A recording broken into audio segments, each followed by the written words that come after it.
This version of the video has no music for the beginning explanation, but in the later examples, there's lyricless music. Hey guys, it's Faith. Welcome back to my channel. So this video is for any artist, non-artist, no matter what skill level you are. And I just wanted to come on here and teach you what color theory is. So I'm sure a lot of you who are into art and drawing and all of that have heard of color theory, and have heard people saying it online.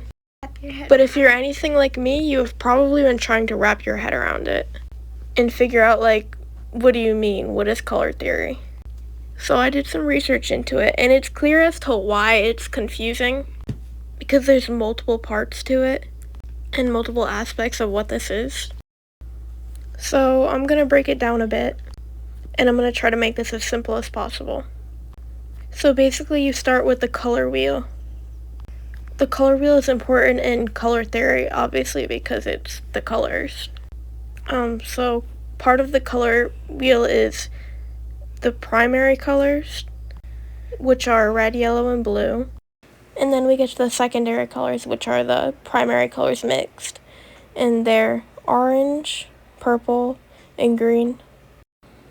And then the last level of colors is called tertiary colors. And then that's just any mixture of secondary colors and in different amounts. It could also be like multiple colors mixed. Like let's say you mix a lot of blue with a little bit of purple, things like that.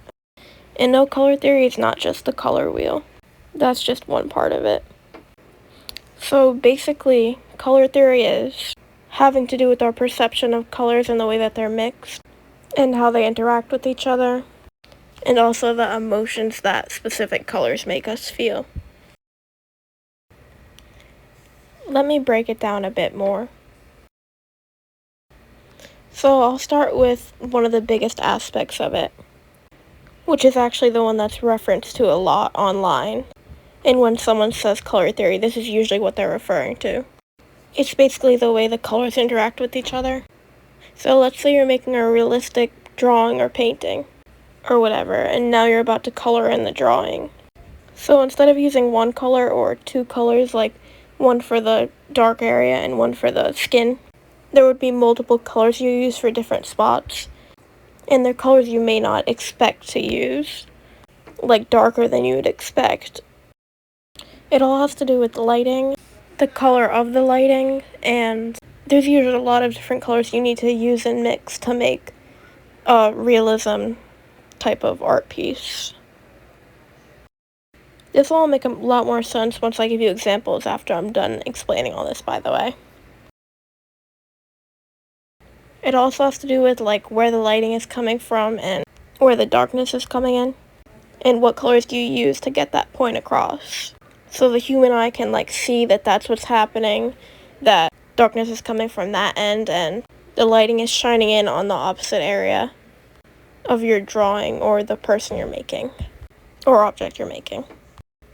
And it also has to do with the mixing and layering of the colors you're using, and the way that you mix them and place them next to each other to create the illusion of realism. Oh, and then it also talks about this, which is pretty important, like how it's not the color that you would expect to be using.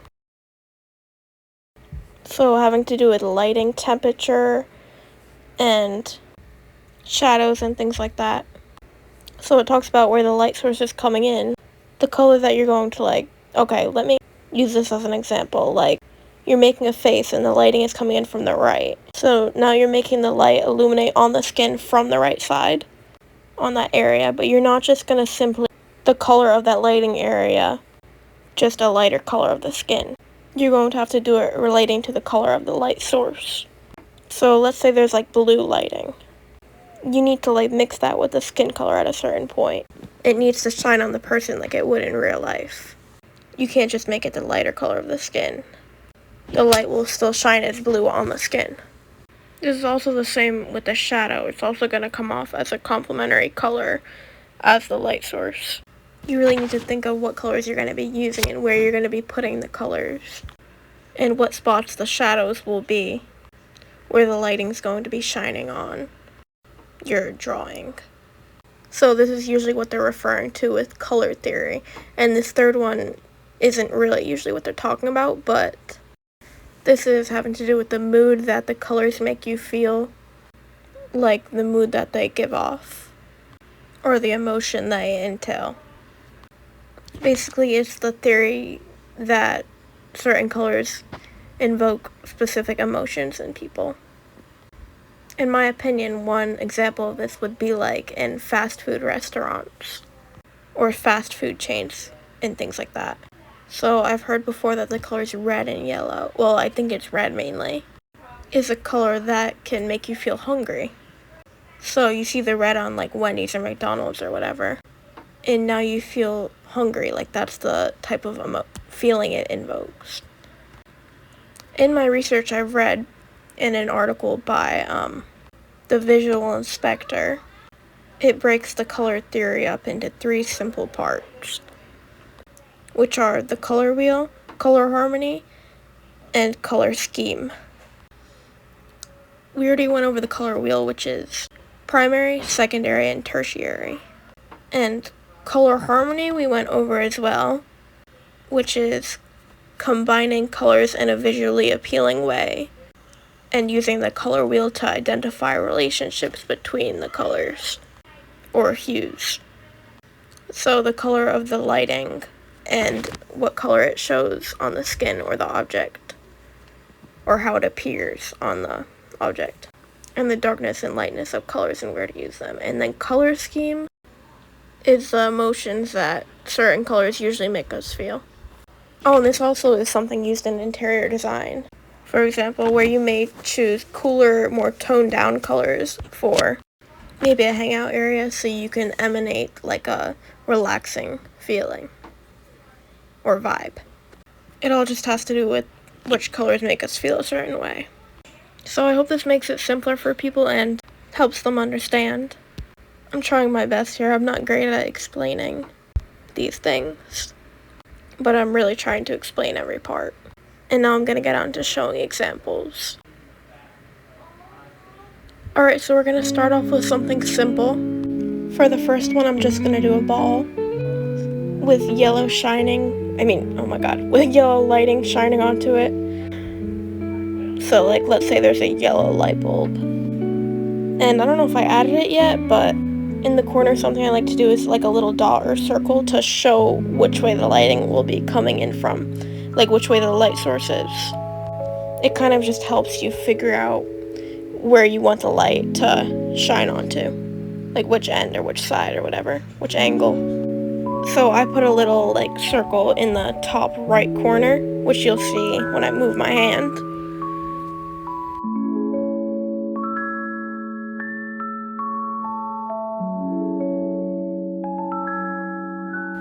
As you can see, I'm slowly incorporating yellow into the orange, so I started pressing more lightly with the orange as I went further up and using a lighter orange, and then I mixed the yellow in that middle part, and then slowly started turning it to yellow. And the original color of the ball is meant to be orange, and then it's the lighting that's yellow. So I'm just mixing them at a certain point.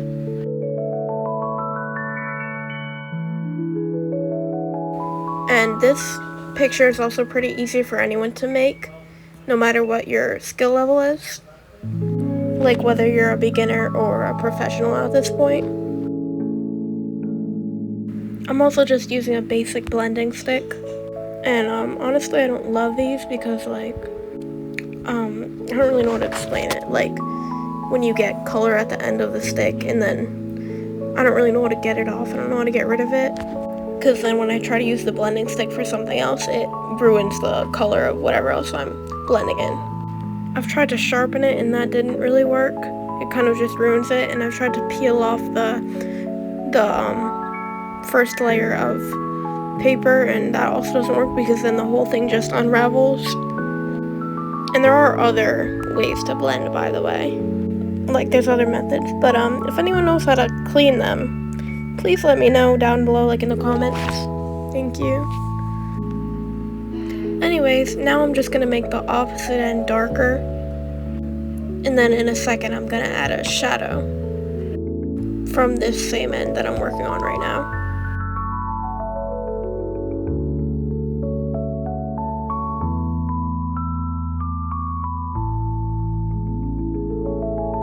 I've actually always kind of sucked at doing shadows, so we'll just see how this goes.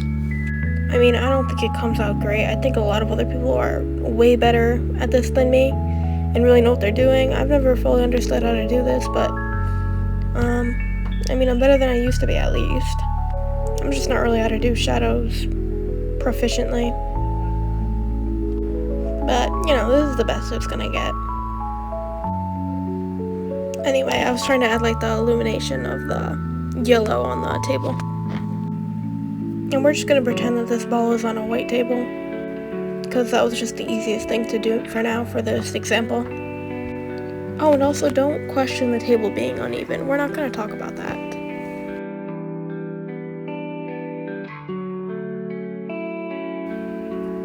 Oh, also, I'm sorry there's like an earthquake every time I like mix the colors or erase something or whatever.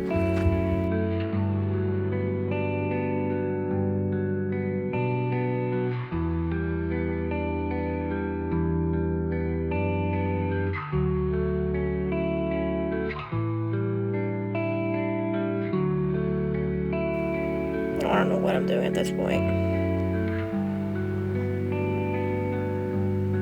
Oh, I guess I'm showing where the lighting's coming in, but yeah. I hope this is, like, helps you understand.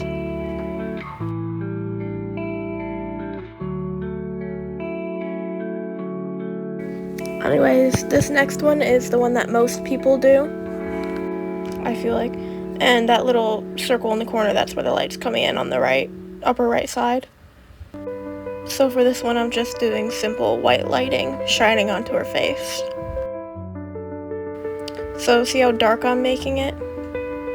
But usually it's not what you would usually expect to put, but it comes together in the end, and that's how you make a realistic image. Not that I'm the best at realism, but I'm trying, I'm getting there, but I won't lie, it's not the easiest thing to do. You know, you just have to know how dark to make things and what colors to use. Even though it may seem like you don't have to make it that dark. And I think that's actually what a lot of people get confused on when it comes to color theory. Like, why are we making it that dark if that's not our skin tone? But it makes sense when it comes together.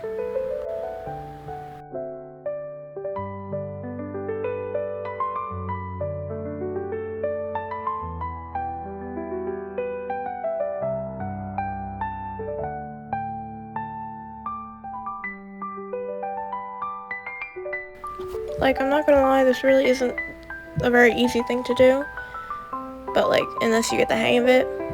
But still, it's a lot of, like, layering and different colors that you're using and going over again and again to get it perfect. And then you have to blend it and try to make it not look all crazy. It doesn't always go great, I won't lie. I did 2 others before this, and I kind of just completely hated them at the end. So I just threw both away, or I just didn't use both.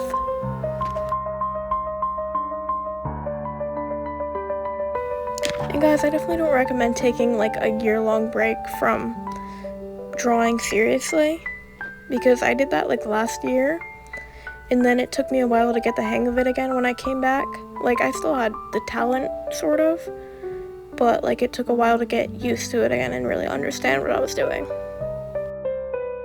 It's not like I really even wanted to take that break, but like, I was just losing the passion for it.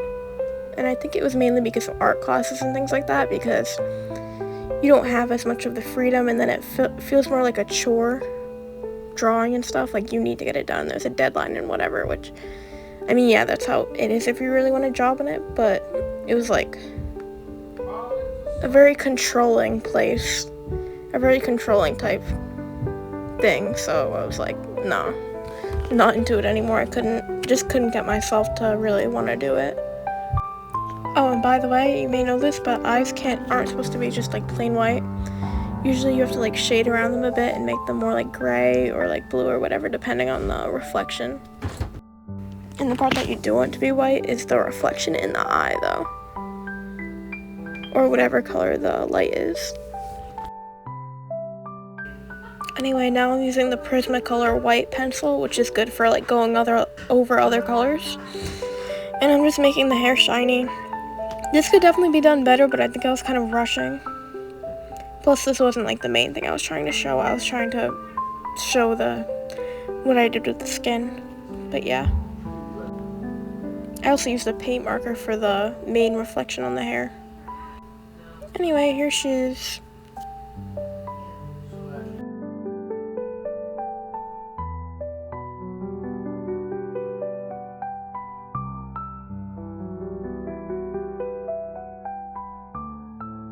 Alright, the next thing we're going over is color scheme.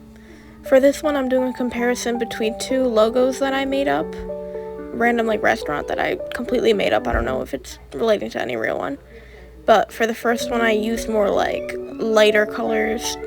I didn't use any reds or yellows really. A little bit of a yellow, but you know. So those colors are more like cool down, more like, I don't know, they're giving off like daycare kind of. And then for this one down here, I used I guess you could say correct colors.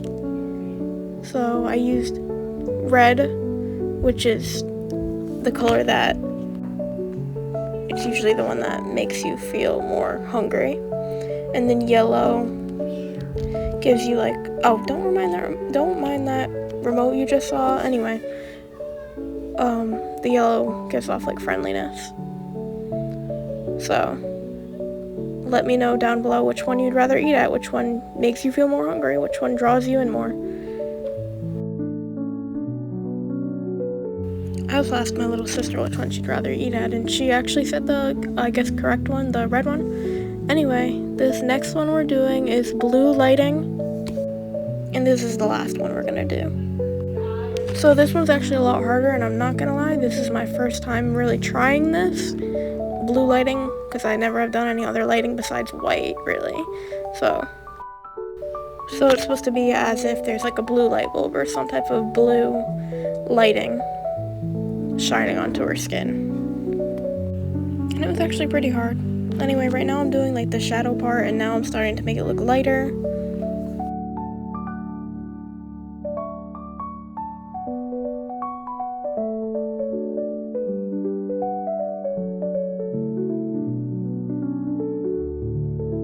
Alright, time for the scary part. This is the part where we're adding the blue. And it's gonna look kind of terrible right now. You're not gonna be able to see that it's blue light. But, I mean, honestly, I don't even know if you can tell that it's blue light after. Like, I'm not great at this specific type, you know, because I don't have a lot of experience in it. But, I mean, I haven't been drawing for much recently. Like, before, I only just started again, kind of, like, a few months ago. So, I wouldn't call myself, like, professional, but I think I know what I'm doing to, like, kind of understand what I'm doing here, but, you know, it's not the best. With blue lighting, though, and different colored lighting, I am definitely not very skilled in that area yet. But, you know, considering that, I think it actually came out as good as it could. As of right now, like, I think it didn't come out that terrible.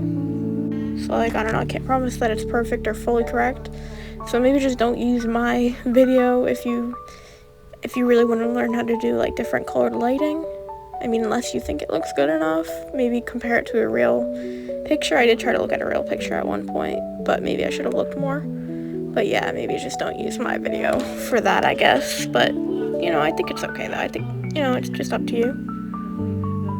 I'm just trying my best here. I mean, I don't want to say don't look at mine for examples and stuff, because I think it came out pretty good, but some other people that I asked didn't really realize it was blue light. So,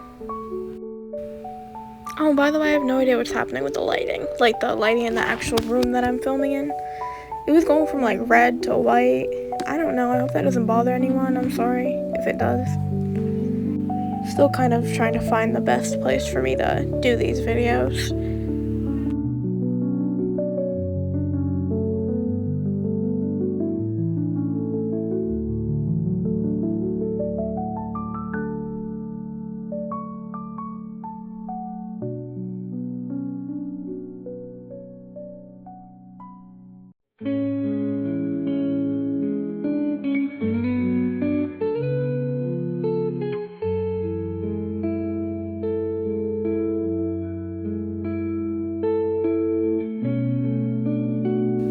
by the way, what I said about the eyes earlier, same goes for the teeth. You don't want them to be perfectly white, unless someone has, like, veneers, like, you know, JoJo Siwa. But, you know, it's definitely not very natural. I don't think it's really a normal thing. They're technically not supposed to be white, but, I mean, if they are, I mean, I'm sure it's possible.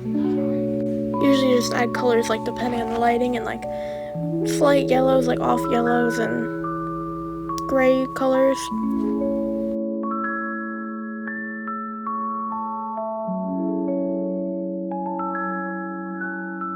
I'm sorry I'm putting it sideways, by the way. Sometimes it's just easier to draw certain parts that way, so I have a habit of doing that.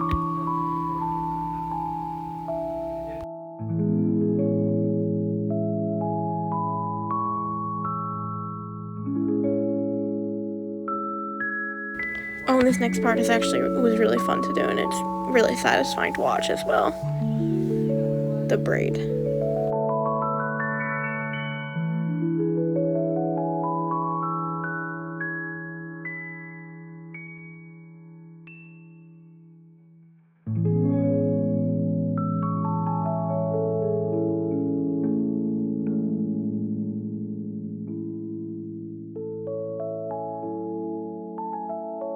Oh, I love doing that so much. That was my favorite part. Especially sped up, it looks really cool.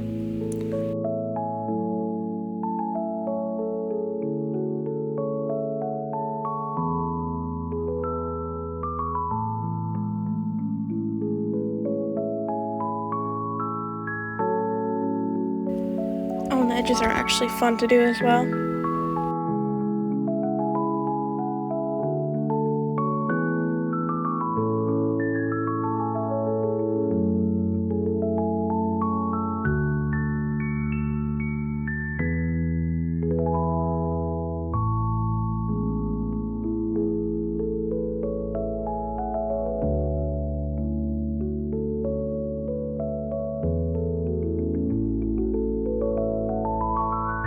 Alright, this is her finished. I hope she looks okay.